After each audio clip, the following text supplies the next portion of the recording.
If you just stepped off a train and arrived in Copenhagen, there may be some tourist mistakes that you're prone to make. And in today's video, we're going to tell you about 10 tourist mistakes to avoid if you're visiting Copenhagen. Let's go.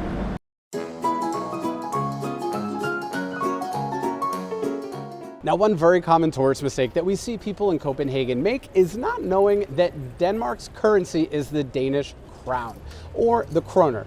So you're going to see people paying in DKK and not the euro.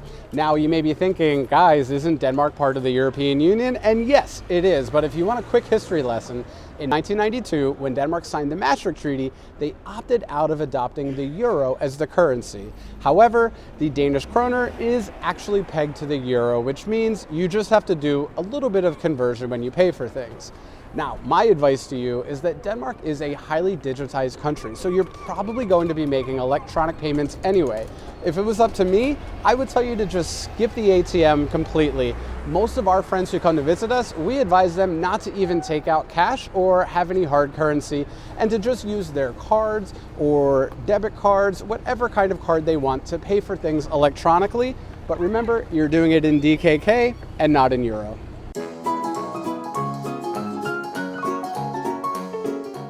Another mistake that tourists often make about Copenhagen is only visiting once. Now, obviously we're partial to Copenhagen and want you to come as many times as you can to experience all the city has to offer, but the real fun of Copenhagen is seeing it in the different seasons. Obviously, you think of coming to Copenhagen in the summertime where you get to linger along the harbor on those long Nordic days, but you could also come here in the wintertime to experience the fantastic Christmas markets and the whole city lit up for Christmas. You can come in the dead of winter as well, where you can experience Hygge Copenhagen and the joy of having a nice winter evening indoors. Spring is one of my favorite seasons as well, as everybody emerges to come outside and enjoy the sun. And probably the best way to experience the seasons is right here at Tivoli, where they have different experiences here for the different seasons. They have spring for Easter right now, the wonderful summertime. They have events for Halloween, also for Christmas as well. So don't make that tourist mistake of only coming once. Come to see Copenhagen in every season of the year.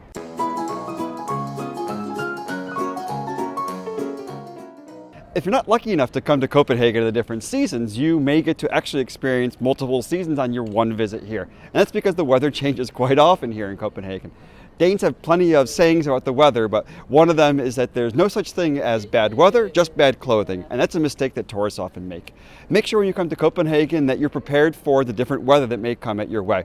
It could be cool in the evenings and a little bit warmer in the daytime. It's probably going to rain at some point during your time here. So you're going to want to make sure that you have layers, that you have good weather clothing that can handle being waterproof so that you can handle the rain, and have a jacket you can take on and off as you're going from the sun to the shade or from the day to the night.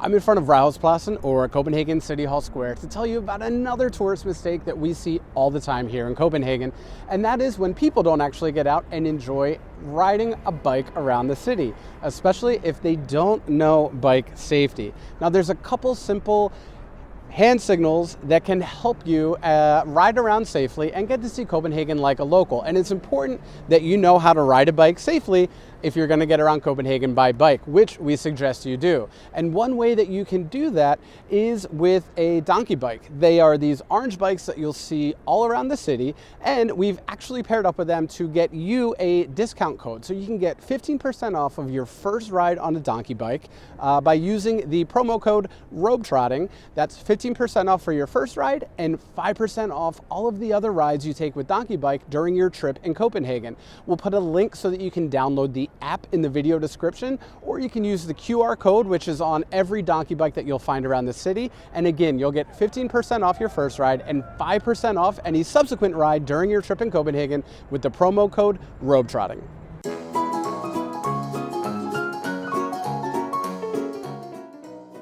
Another mistake that tourists make here in Copenhagen, though the locals tend to enjoy, is tipping. Now, tipping obviously is very common in the US. In fact, it's part of how you pay the bill and how you pay the servers in the US. But here in Denmark, tipping is not only not common, but it's also not expected. You may see tip jars if you go to the bar, or maybe on a bill you'll see an opportunity to add a tip on there, but it's certainly not expected, though you can add a small tip if you want to, rounding up or adding 10% for a really nice meal out. Hey guys, hope you're enjoying this video so far. I'm coming to you from Assassin Cemetery in Copenhagen's Nørrebro neighborhood, a really cool spot for a walk or a picnic. So a really cool place to hang out, and I wanted to let you know that you can find this spot and plenty of other cool places from Mike and I's recommendations in our Thatch guides. It's a really cool way that you can put our channel right in your pocket, get our best recommendations for things to do, places to go, off the beaten path kind of spots like this that you can find in Copenhagen. So if you want to walk around with our channel in your pocket and get our best recommendations for where to go, what to eat, what to drink while you're in Copenhagen, and how to spend your time like a local might, check out our Thatch guides. You can find the links in the description of this video, and I hope that you'll join us around Copenhagen.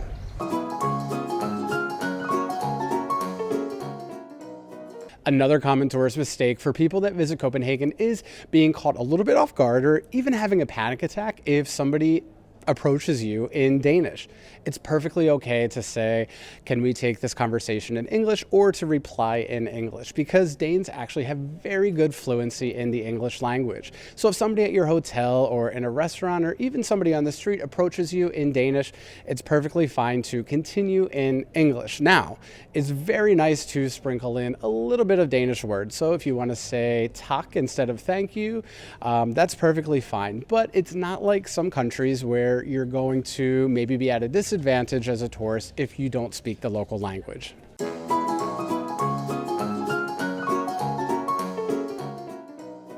Another mistake that tourists often make in Copenhagen is not making a reservation when going out to eat.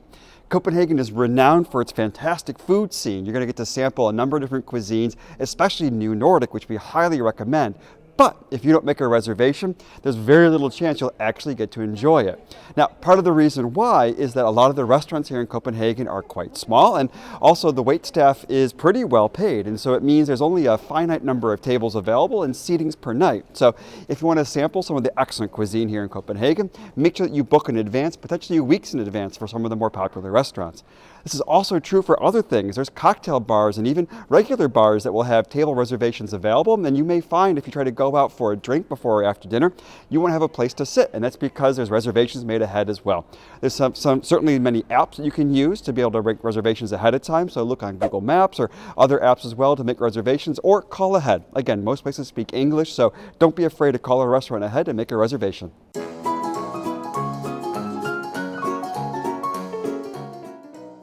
Now, another mistake that we often see tourists make in Copenhagen is, I don't want to say this too loud because I don't want them to hear behind me, but taking a taxi or a cab.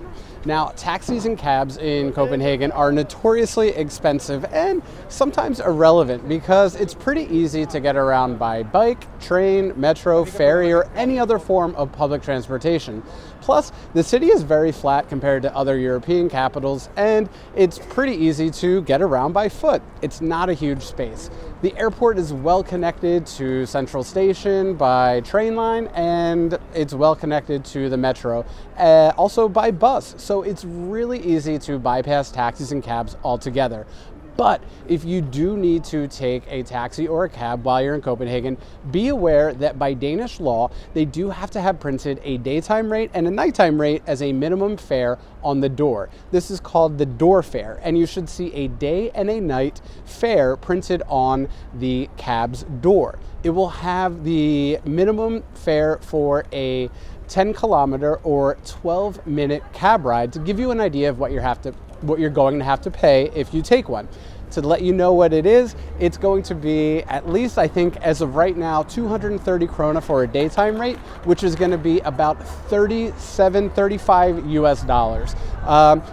It's pretty expensive, as I said, so definitely see if you can get around town with other means if you are visiting Copenhagen as a tourist.